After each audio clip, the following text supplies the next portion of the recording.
ನಮ್ಮ ವಿರೋಧ ಪಕ್ಷದ ನಾಯಕರು ಮತ್ತು ಸುರೇಶ್ ಕುಮಾರ್ ಸಾಹೇಬ್ರು ಏನು ಹೇಳಿದರು, ಇದು ಎಲ್ಲವನ್ನ ಸಮಗ್ರವಾಗಿ ವಿಚಾರ ಮಾಡಿ ಇದನ್ನು ನಮಗೆ ನೀವು ವಿಧೇಯಕವನ್ನು ಅಂಗೀಕಾರ ಮಾಡಿಕೊಟ್ಟ ಮೇಲೆ ನಾವು ಈಗಾಗಲೇ ನಿಯಮಗಳನ್ನು ಮಾಡಲಿಕ್ಕೆ 2-3 ಸಭೆಗಳನ್ನು ಮಾಡಿದ್ದೀವಿ. 2-3 ಸಭೆಗಳನ್ನು ಮಾಡಿ ಅದರ ಜೊತೆಗೆ ಮಾನ್ಯ ಅಧ್ಯಕ್ಷರೇ ಈ ಟಾಸ್ಕ್ ಫೋರ್ಸ್ ಸಮಿತಿಯನ್ನು ಮಾಡಬೇಕಂತ ನಿರ್ಧಾರವನ್ನು ಮಾಡಿದ್ದೀವಿ. ಟಾಸ್ಕ್ ಫೋರ್ಸ್ ಸಮಿತಿಗಳನ್ನು ಮಾಡ್ತೀವಿ ಮತ್ತು ಅದರ ಜೊತೆಗೆ ನಮ್ಮ ವಿರೋಧ ಪಕ್ಷದ ನಾಯಕರು ಹೇಳಿದಂಗೆ ಈ ಎನ್ಫೋರ್ಸ್ಮೆಂಟ್ ವಿಂಗನ್ನು ಮಾಡ್ತಾ ಇದ್ದೀವಿ.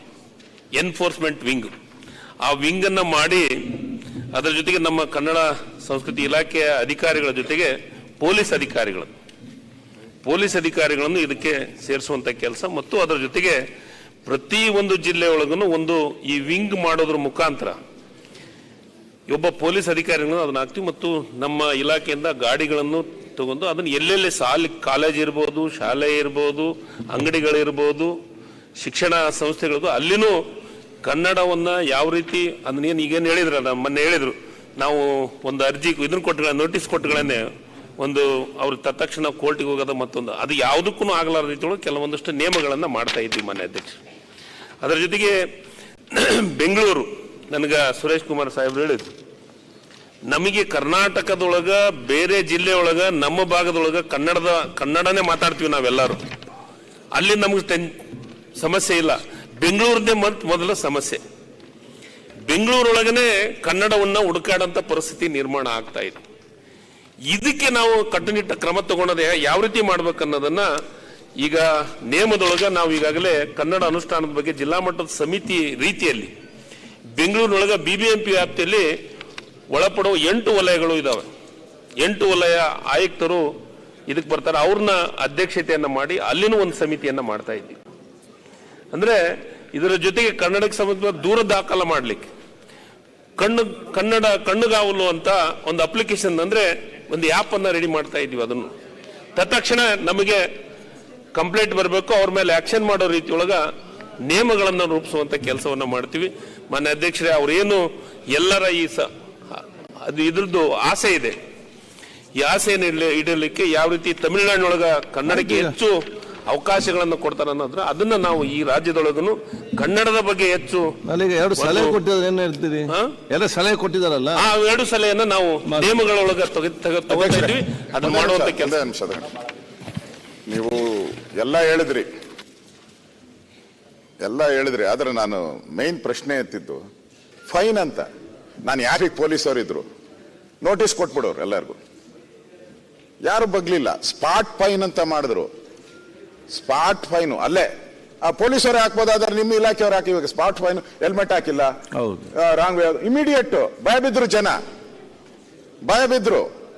ಈ ಕೇಸ್ ಎಲ್ಲ ನೋಡ್ಗೋಣ ನಾ ಲಾಯರ್ಗೆ ಯಾರಿಗೋ ಕೊಟ್ಟು ಅಂತ ಹೇಳ್ತಾರೆ. ಅದಕ್ಕೆ ನಾನು ಹೇಳಿದ್ದು ಸ್ಪಾಟ್ ಫೈನ್ ಹಾಕಿ. ಸ್ಪಾಟ್ ಫೈನ್ ನಿಮ್ಗೇನೋ ದುಡ್ಡು ಬರುತ್ತೆ, ದುಡ್ಡು ಬರುತ್ತೆ ಸರ್ಕಾರಕ್ಕೆ ಆದಾಯ.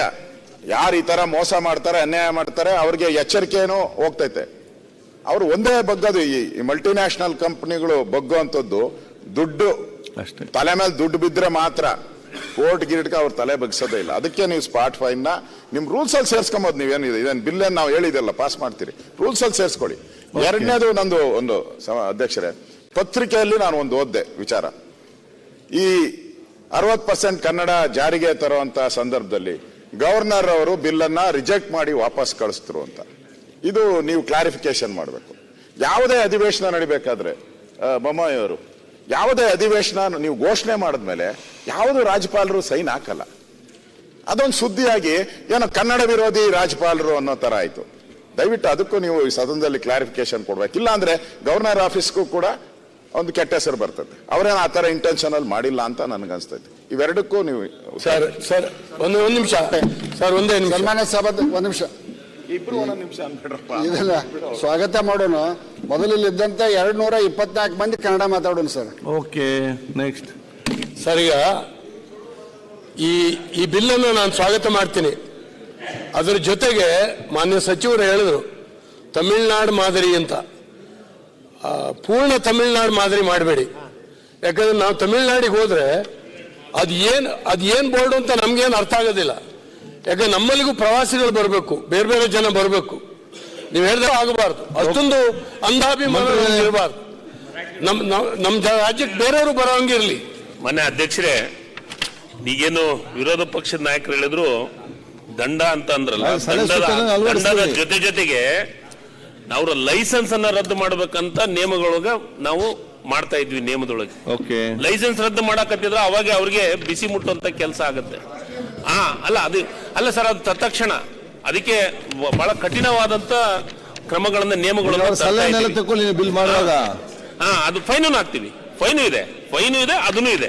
ಅದ್ರ ಜೊತೆಗೆ ನಮ್ಮ ಅರಜ್ಞಾನೇಂದ್ರ ಸಾಹೇಬ್ರು ಹೇಳಿದ್ರಲ್ಲ, ಹಂಗ ತಮಿಳುನಾಡು ಮಾದರಿ ಅಂದ್ರೆ 100ಕ್ಕೆ 100 ಅಷ್ಟಲ್ಲ, ಅದಕ್ಕೆ 60-40 ಬೋರ್ಡಿನೊಳಗೆ 60% ಕನ್ನಡ ಇರಬೇಕು, 40% ನೀವು ಅವರ ಸಲಹೆ ಸೂಚನೆಗಳನ್ನ ನಾವು ನಿಶ್ಚಿತವಾಗಲೂ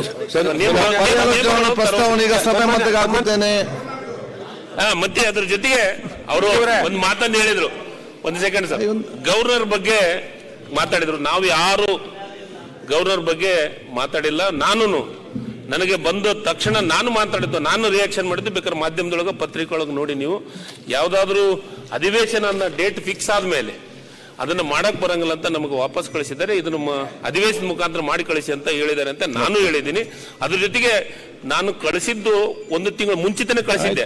ಆದ್ರೆ ಅವ್ರು ಮಾಡಿದ್ದಿಲ್ಲ. ಯಾಕ ಅಂತ ಅನ್ನೋದಕ್ಕೂ ಅವರ ಆರೋಗ್ಯದ ಕಾರಣಕ್ಕಾಗಿ ಅವ್ರು ನೋಡಿಲ್ಲ ಅನ್ನೋದನ್ನು ನಾನು ಮಾಧ್ಯಮದೊಳಗೆ ಪತ್ರಿಕೆಯೊಳಗೆ ಹೇಳಿದ್ದೀನಿ. ಮಾನ್ಯ ಅಧ್ಯಕ್ಷ, ಇದ್ರೊಳಗೆ ನಾವು ರಾಜಕಾರಣ ಮಾಡೋದಾಗ್ಲಿ ಮತ್ತೊಂದಾಗ್ಲಿ ಮಾಡಂಗಿಲ್ಲ. ದಯಮಾಡಿ ಇದನ್ನ ವಿಧೇಯಕವನ್ನು ಸಭಾಧ್ಯಕ್ಷ ಒಂದೇ ಒಂದು, ಬೆಂಗಳೂರಿನಲ್ಲಿ ವಿಶೇಷವಾಗಿ ಪ್ರತಿ ಅಂಗಡಿಗೆ ನಾವು ಟ್ರೇಡ್ ಲೈಸೆನ್ಸ್ ಇಶ್ಯೂ ಮಾಡ್ತೀವಿ. ಪ್ರತಿ ವರ್ಷ ರಿನ್ಯೂವಲ್ ಆಗಬೇಕು. ಆ ಸಂದರ್ಭದಲ್ಲಿ ನಾವು ಕಟ್ಟುನಿಟ್ಟಾಗಿ ಕನ್ನಡದ ಬೋರ್ಡ್ಗಳನ್ನು ಹಾಕ್ಬೇಕು ಅಂತ ಮಾಡಿದ್ರೆ 100ಕ್ಕೂ 100 ಭಾಗ ಪ್ರತಿಯೊಬ್ಬರು ಹಾಕ್ಬೇಕಾಗುತ್ತೆ. ಮೊದಲನೇದು ಕನ್ನಡ ಬಂದು ಕೆಳಗಡೆ ಅವರು ಇಂಗ್ಲಿಷ್ ಹಾಕಡ್ಲಿ. ಟ್ರೇಡ್ ಲೈಸೆನ್ಸ್ ಕೊಡ್ತಕ್ಕಂಥ ಸಂದರ್ಭದಲ್ಲಿ ಕಟ್ಟುನಿಟ್ಟಾಗಿ ಕನ್ನಡ ಭಾಷೆ ಬೋರ್ಡ್ ಇರ್ಬೇಕು ಅಂತಕ್ಕಂಥ ಮಾಡ್ಬೇಕು ಅಂತಕ್ಕಂಥ ನಮ್ಮ ಕೋರಿಕೆ. ಹೇಳದಂಗೆ ಅದೇ ರೀತಿಯನ್ನ ಮಾಡ್ತಾ ಇದ್ವಿ. ಲೈಸೆನ್ಸ್ ಕೊಡೋ ಪೂರ್ವದೊಳಗೆ ಅದನ್ನು ನೋಡೋವರೆಗೂ ನಾವು ಇದನ್ನ ಲೈಸೆನ್ಸ್ ಅನ್ನು ಕೊಡಲಿಕ್ಕೆ ಅದನ್ನ ಪ್ರಸ್ತಾವನೆ ಈಗ ಸಭೆ ಮತೆಗೆ ಹಾಕುತ್ತೇನೆ. 2024ನೇ ಸಾಲಿನ ಕನ್ನಡ ಭಾಷಾ ಸಮಗ್ರ ಅಭಿವೃದ್ಧಿ ತಿದ್ದುಪಡಿ ವಿಧೇಯಕವನ್ನು ಪರ್ಯಾಲೋಚಿಸುತ್ತದೆ ಎಂಬ ವಿಷಯವು ಸಭೆಯ ಮುಂದೆ ಇರುತ್ತದೆ. ಪ್ರಸ್ತಾವದ ಪರವಾಗಿರುವವರು ಹೌದು ಎಂದು ಸೂಚಿಸಬೇಕು.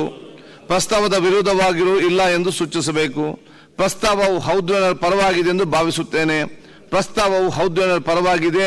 ಪ್ರಸ್ತಾವಕ್ಕೆ ಅನುಮೋದನೆ ದೊರಕಿದೆ. ಈಗ ವಿಧೇಯಕವನ್ನು ಖಂಡವಾಗಿ ಮತಕ್ಕೆ ಹಾಕುತ್ತೇನೆ. 2 ಮತ್ತು 3 ಖಂಡಗಳು ವಿಧೇಯಕದ ಅಂಗವಾಗಿರಬೇಕು ಎನ್ನುವುದು ಸಭೆಯ ಮುಂದಿರುವ ವಿಷಯ. ಪ್ರಸ್ತಾವದ ಪರವಾಗಿರುವವರು ಹೌದು ಎಂದು ಸೂಚಿಸಬೇಕು. ಪ್ರಸ್ತಾವದ ವಿರೋಧವಾಗಿರುವವರು ಇಲ್ಲ ಎಂದು ಸೂಚಿಸಬೇಕು. ಪ್ರಸ್ತಾವವು ಹೌದು ಪರವಾಗಿದೆ ಎಂದು ಭಾವಿಸುತ್ತೇನೆ. ಪ್ರಸ್ತಾವವು ಹೌದು ಪರವಾಗಿದೆ. ಪ್ರಸ್ತಾವಕ್ಕೆ ಒಪ್ಪಿಗೆ ದೊರಕಿದೆ. 2 ಮತ್ತು 3 ಖಂಡಗಳು ವಿಧೇಯಕದ ಅಂಗವಾದವು. 1ನೇ ಖಂಡ ಹೆಸರು ಮತ್ತು ಅವತರಣಿಕೆ. 1ನೇ ಖಂಡ ಹೆಸರು ಮತ್ತು ಅವತರಣಿಕೆ ವಿಧೇಯಕದ ಭಾಗವಾಗಬೇಕೆಂಬುದು ಸಭೆಯ ಮುಂದಿರುವ ವಿಷಯ. ಪ್ರಸ್ತಾವದ ಪರವಾಗಿರುವವರು ಹೌದು ಎಂದು ಸೂಚಿಸಬೇಕು. ಪ್ರಸ್ತಾವದ ವಿರೋಧವಾಗಿರುವವರು ಇಲ್ಲ ಎಂದು ಸೂಚಿಸಬೇಕು. ಪ್ರಸ್ತಾವವು ಹೌದು ಪರವಾಗಿದೆ ಎಂದು ಭಾವಿಸುತ್ತೇನೆ. ಪ್ರಸ್ತಾವವು ಹೌದು ಪರವಾಗಿದೆ. ಪ್ರಸ್ತಾವವು ಅಂಗೀಕರಿಸಲ್ಪಟ್ಟಿದೆ. 1ನೇ ಖಂಡ ಹೆಸರು ಮತ್ತು ಅವತರಣಿಕೆ ವಿಧೇಯಕದ ಅಂಗವಾಗಿದೆ. ಮಾನ್ಯ ಸಚಿವರು, ಈ ವಿಧೇಯಕವನ್ನು ಅಂಗೀಕರಿಸಬೇಕೆಂದು ಕೋರುತ್ತೇನೆ. ಮಾನ್ಯ ಪ್ರಸ್ತಾವವನ್ನು ಮಂಡಿಸಲಾಗಿದೆ. ಅದನ್ನೀಗ ಸಭೆಯ ಮತಕ್ಕೆ ಹಾಕುತ್ತೇನೆ. 2024 ಸಾಲಿನ ಕನ್ನಡ ಭಾಷಾ ಸಮಗ್ರ ಅಭಿವೃದ್ಧಿ ತಿದ್ದುಪಡಿ ವಿಧೇಯಕವನ್ನು ಈ ಸಭೆಯು ಅಂಗೀಕರಿಸಬೇಕು. ಪ್ರಸ್ತಾವದ ಪರವಾಗಿರುವವರು ಹೌದು ಎಂದು ಸೂಚಿಸಬೇಕು. ಪ್ರಸ್ತಾವದ ವಿರೋಧವಾಗಿರುವವರು ಇಲ್ಲ ಎಂದು ಸೂಚಿಸಬೇಕು. ಪ್ರಸ್ತಾವ ಹೌದು ಪರವಾಗಿದೆ ಎಂದು ಭಾವಿಸುತ್ತೇನೆ. ಪ್ರಸ್ತಾವವು ಹೌದು ಪರವಾಗಿದೆ. ಪ್ರಸ್ತಾವ ಅಂಗೀಕರಿಸಲ್ಪಟ್ಟಿದೆ ಮತ್ತು ವಿಧೇಯಕಕ್ಕೆ ಅನುಮೋದನೆ ದೊರಕಿದೆ. ಧನ್ಯವಾದಗಳು. ಈಗ